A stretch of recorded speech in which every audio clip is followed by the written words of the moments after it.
Anong hayop kaya ito? Oh, gandang hayop to. Owl. Ito yung gusto kong alagaan.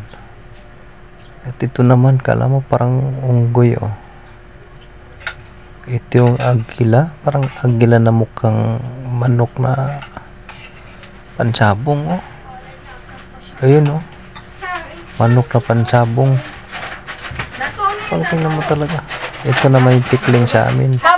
Ito yung parang tikling sa amin kung tawagin sa probinsya ito. Tikling. Lagi naman hinuhuli sa bitag to eh. Ayun, oh. Lakas pa naman tumakbo tong tikling na to. No, kulay pula yung sungo. Tapos no, ito yung ibon na gusto kong alagaan, yung maliliit. Ito maliliit to, malinis tingnan talaga.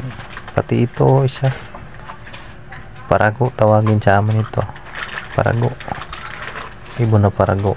Lagi na sa ano to. Mga puno lagi.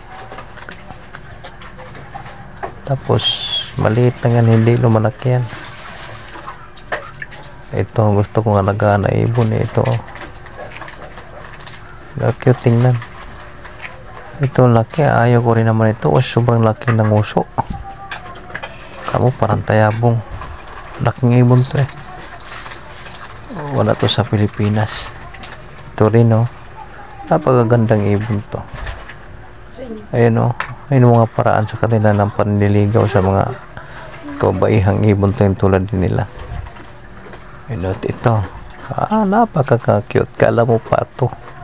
Patong di kulay, oh. Sobrang cute ito. Parang bibi. Kulay-pula yung nguso. Ayun, oh. Sabi ka cute. At ito yung inaalagaan talaga na akala mo parang ano, parang mukhang maya siya, pero hindi naman maya kasi laki ng maya. Kaya talagang masarap alagaan talaga to mga ibon na to.